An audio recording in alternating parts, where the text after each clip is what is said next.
ರಾಜ್ಯಾದ್ಯಂತ 100 ಕಾಂಗ್ರೆಸ್ ಕಚೇರಿ ನಿರ್ಮಾಣ ಸಂಬಂಧ ನವೆಂಬರ್ 20ರಂದು ಶಂಕುಸ್ಥಾಪನೆ ನೆರವೇರಿಸಲಾಗುವುದು. ಎಐಸಿಸಿ ಅಧ್ಯಕ್ಷ ಮಲ್ಲಿಕಾರ್ಜುನ ಖರ್ಗೆ, ಲೋಕಸಭೆ ವಿಪಕ್ಷ ನಾಯಕ ರಾಹುಲ್ ಗಾಂಧಿ ಅವರು 100 ಕಚೇರಿಗಳಿಗೂ ಶಂಕುಸ್ಥಾಪನೆ ನೆರವೇರಿಸಲಿದ್ದು, ಈ ವೇಳೆಗೆ ಎಲ್ಲಾ ಸಿದ್ಧತೆ ಪೂರ್ಣಗೊಳಿಸುವಂತೆ ಕೆಪಿಸಿಸಿ ಅಧ್ಯಕ್ಷರಾದ ಡಿಸಿಎಂ ಡಿಕೆ ಶಿವಕುಮಾರ್ ಗಡುವು ನೀಡಿದ್ದಾರೆ. ಕರ್ನಾಟಕ ಸಹಕಾರ ಸಂಘಗಳ ಕಾಯ್ದೆ 1959 ಮತ್ತು 1960ರ ನಿಯಮಗಳಲ್ಲಿನ ಹಲವು ನ್ಯೂನತೆಗಳನ್ನು ಗಂಭೀರವಾಗಿ ಪರಿಗಣಿಸಿರುವ ಹೈಕೋರ್ಟ್ ಕಾಯ್ದೆಯನ್ನ ಕೂಲಂಕುಷ ಪರಿಶೀಲನೆಗೆ ಒಳಪಡಿಸಿ ತುರ್ತಾಗಿ ಸಮಗ್ರ ತಿದ್ದುಪಡಿಗೆ ಒಳಪಡಿಸುವ ಅಗತ್ಯವಿದೆ ಎಂದು ಆದೇಶಿಸಿದೆ. ಪಥಸಂಚಲನ ಮಾಡಲು ಆರ್ಎಸ್ಎಸ್ ಮುಖಂಡ ಕಲ್ಲಡ್ಕ ಪ್ರಭಾಕರ್ ಭಟ್ ಆಗಲಿ ಅವರಪ್ಪನೇ ಆಗಲಿ ಕಾನೂನು ಎಲ್ಲರಿಗೂ ಒಂದೇ ಆಗಿದ್ದು ಇವರು ಯಾರೂ ಕಾನೂನಿಗಿಂತ ದೊಡ್ಡವರಲ್ಲ ಎಂದು ಗ್ರಾಮೀಣಾಭಿವೃದ್ಧಿ ಮತ್ತು ಪಂಚಾಯತ್ ರಾಜ್ ಸಚಿವ ಪ್ರಿಯಾಂಕ್ ಖರ್ಗೆ ಹೇಳಿದ್ದಾರೆ. ರಾಜ್ಯದಲ್ಲಿ ಭಾರೀ ಮಳೆಯಿಂದಾಗಿ ಪ್ರಸಕ್ತ ವರ್ಷದಲ್ಲಿ 3ನೇ ಬಾರಿಗೆ ಕೃಷ್ಣರಾಜ ಸಾಗರ ಜಲಾಶಯ ಭರ್ತಿಯಾಗಿದ್ದು ಬೆಂಗಳೂರು ನಗರಕ್ಕೆ ಕುಡಿಯುವ ನೀರಿನ ಸಮಸ್ಯೆ ಹಾಗೂ ರೈತರ ಬೆಳೆಗಳಿಗೆ ನೀರಿನ ಕೊರತೆ ಉಂಟಾಗುವುದಿಲ್ಲ ಎಂದು ಉಪಮುಖ್ಯಮಂತ್ರಿ ಜಲಸಂಪನ್ಮೂಲ ಸಚಿವರಾದ ಡಿಕೆ ಶಿವಕುಮಾರ್ ವಿಶ್ವಾಸ ವ್ಯಕ್ತಪಡಿಸಿದ್ದಾರೆ.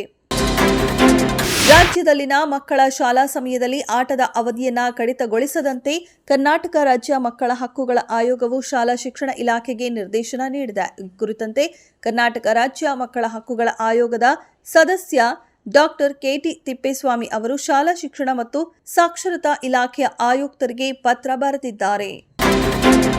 ಕೃಷ್ಣಾ ಸಹಕಾರ ಸಕ್ಕರೆ ಕಾರ್ಖಾನೆ ಚುನಾವಣೆ ಮತ ಎಣಿಕೆ ಕಾರ್ಯ ಮುಕ್ತಾಯವಾಗಿದ್ದು ಶಾಸಕ ಲಕ್ಷ್ಮಣ ಸವದಿ ಹಾಗೂ ರಾಜು ಕಾಗೇಬಣ ಮೇಲುಗೈ ಸಾಧಿಸಿದೆ.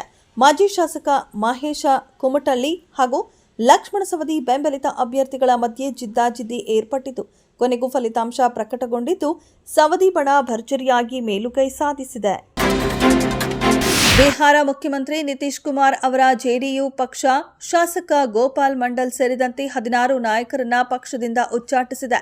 2025ರ ವಿಧಾನಸಭಾ ಚುನಾವಣೆಯ ಮಧ್ಯೆ ಪಕ್ಷ ವಿರೋಧಿ ಚಟುವಟಿಕೆ ಮತ್ತು ಸಂಘಟನಾ ನಡವಳಿಕೆಯ ವಿರುದ್ಧ ಕ್ರಮಗಳಲ್ಲಿ ಭಾಗಿಯಾಗಿದ್ದಕ್ಕಾಗಿ ಈ ನಾಯಕರನ್ನ ತಕ್ಷಣದಿಂದ ಜಾರಿಗೆ ಬರುವಂತೆ ಉಚ್ಚಾಟಿಸಲಾಗಿದೆ.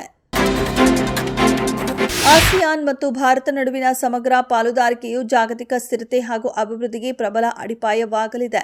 ಸಾಗರ ಸುರಕ್ಷತೆ ಹಾಗೂ ನೀಲಿ ಆರ್ಥಿಕತೆ ಕ್ಷೇತ್ರಕ್ಕೆ ಸಂಬಂಧಿಸಿ ಆಸಿಯಾನ್ ಸದಸ್ಯ ರಾಷ್ಟ್ರಗಳ ನಡುವೆ ಸಹಕಾರ ಕೂಡ ಹೆಚ್ಚುತ್ತಿದೆ.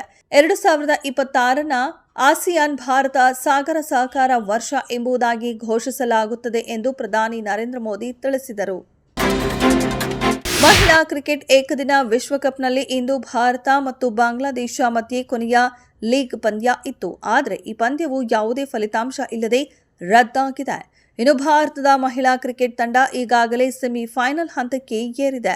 ಇಂದು ಪಂದ್ಯ ರದ್ದಾಗಿದ್ದರಿಂದ ಭಾರತ ಬಾಂಗ್ಲಾದೇಶದ ತಂಡಗಳು ಅಂಕಗಳನ್ನು ಹಂಚಿಕೊಂಡಿವೆ. ಬನಾರಸ್ ಸಿನಿಮಾ ಮೂಲಕ ಚಿತ್ರರಂಗ ಪ್ರವೇಶಿಸಿದ ನಟ ಜೈದ್ ಖಾನ್ ನಟನೆಯ ಹೊಸ ಸಿನಿಮಾ ಕಲ್ಟ್ ರಿಲೀಸ್ ದಿನಾಂಕ ಘೋಷಣೆಯಾಗಿದೆ.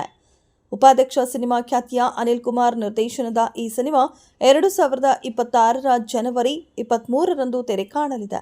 ಚಿತ್ರದಲ್ಲಿ ನಾಯಕಿಯರಾಗಿ ರಚಿತಾ ರಾಮ್ ಮತ್ತು ಮಲೈಕಾ ಟಿ ವಸುಪಾಲ್ ಅಭಿನಯಿಸಿದ್ದಾರೆ.